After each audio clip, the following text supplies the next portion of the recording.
Title देख ले, confusing grammar. उसके नीचे मैंने वर्ड लिखा है HEN और उसके बाद इस। ये क्या है, कितने स्टूडेंट्स इसको समझते हैं, हम ये इस्तेमाल क्यों करते हैं। अगर तो आप ग्रामर सीखना चाहते हैं फिर ये वीडियो टिल द एंड आपको देखनी चाहिए। लेकिन अगर आप स्पोकन इंग्लिश की ख्वाहिशमंद है, स्पीकिंग आपको क्या है, आपकी प्रायोरिटी स्पीकिंग है, तो स्पोकन इंग्लिश के नाम से मैंने जो प्लेलिस्ट बनाई है वहाँ जाए, वहाँ वो आपके लिए काफ़ी हेल्पफुल होगा। वह मैंने ग्रामर को ज़्यादा टच नहीं दिया है, स्पीकिंग स्ट्रक्चर्स मैंने डिस्कस किए हैं। तो अगर आप ग्रामर सीखना चाहते हैं तो फिर आपको एंड तक ये वीडियो देखनी चाहिए और कमेंट में फिर राय भी दे देना कि आपको ये आते हैं या नहीं, आपकी कंफ्यूजन, आप इसमें कंफ्यूज थे या नहीं। अच्छा, कंफ्यूजिंग ग्रामर में क्या है, ही वर्सेस अपोस्ट्रोफी एंड एस। आपको थोड़ा तो अंदाजा हो गया होगा कि ये कॉन्ट्रैक्टेड फॉर्म है। अब कॉन्ट्रैक्टेड फॉर्म तो ये है, लेकिन अगर मैं ये कहूँ या आपसे कोई टीचर पूछ ले या आपके एग्जाम में आ जाए, तो आप ये किस तरह डिसाइड करेंगे कि ये किस चीज़ का कॉन्ट्रैक्टेड फॉर्म है, कौन से वर्ड्स है जिसको हमने कॉन्ट्रैक्ट किया है।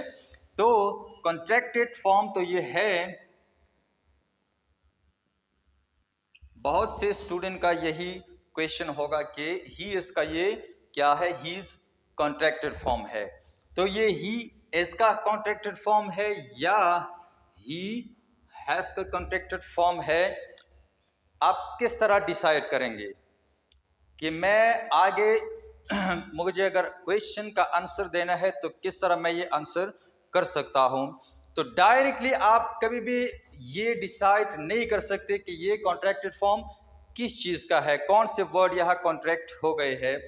तो आपने देखना क्या है, इसके आगे जो वर्ड आएंगे वो ये डिसाइड करेंगे कि ये ही इज है या ही हैज़ है, किन दो वर्ड में से किसका ये कॉन्ट्रैक्टेड फॉर्म है। तो ये आप आज सीखेंगे, बेसिक भी है, इम्पॉर्टेंट भी है। तो अगर ये ही और उसके बाद इज आया है और उसके बाद क्या है, मैन वर्ब की ING फॉर्म है, he is going, he is playing, he is eating, he is writing etcetera. तो he is going to the market. अगर इसके आगे present participle form of the verb है, मैन वर्ब जो है उसकी ING फॉर्म है, तो आप ये कह सकते हैं कि ये कॉन्ट्रैक्टेड फॉर्म इसकी है। ही एज अगर आपको पूरा लिखना हो तो आप यहाँ ही एज लिख सकते हैं। अगर ये इसका कॉन्ट्रैक्टेड फॉर्म है तो फिर आपको पता किस तरह चलेगा, he has gun to the market। अगर ये ही इज जिस तरह यह है, इसके सामने ING का फॉर्म आया है, बाकी वर्ड्स आए हैं, इस तरह का स्ट्रक्चर है, तो फिर तो ये इसका कॉन्ट्रैक्टेड फॉर्म ही इज हो गया। अगर उसके सामने हैज गॉन या ये गॉन का लफ्ज इस्तेमाल हुआ है, टू द मार्केट इस्तेमाल हुआ है, तो यहाँ ये ही जो है ये फिर इसका कॉन्ट्रैक्टेड फॉर्म होगा।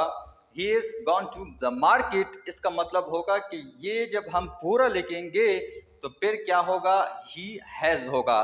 ये ही हैज का कॉन्ट्रैक्टेड फॉर्म है। किसने डिसाइड किया, यह third form of the word या past participle form of the verb ने ये डिसाइड किया कि ये कॉन्ट्रैक्टेड फॉर्म जो है ये ही हैज का कॉन्ट्रैक्टेड फॉर्म है। अच्छा, थर्ड और देख ले, यहां एक और भी हिज आता है। अगर इस तरह का सेंटेंस है, ही हैज a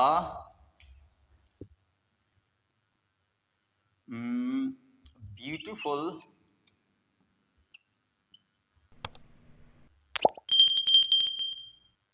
कार लिख ले, आसान कर देते हैं। He has a beautiful car, उसके बाद एक खूबसूरत गाड़ी है। अगर इसके बाद कोई नाउन आया है, एडजेक्टिव आया है, वर्ब नहीं है, जिस तरह ये थर्ड फॉर्म है या ये आईएनजी फॉर्म है, अगर ये नहीं है तो फिर आपने डिसाइड या ये डिसीजन लेनी है। आपका आंसर ये होना चाहिए कि यह जो ही इज है, अगर इस तरह का स्ट्रक्चर होगा तो यह ये हैज जो है ये एज मैन वर्ब काम करता है, तो आपका कॉन्ट्रैक्टेड फॉर्म ये जो है ये इसका कॉन्ट्रैक्टेड फॉर्म हो जाएगा। यहाँ आप फिर आंसर ये लगा सकते हैं। होप दैट आपको समझ आ गया होगा कि ही जो है कॉन्ट्रैक्टेड फॉर्म हम किस तरह इस्तेमाल करेंगे और क्यों इस्तेमाल करेंगे।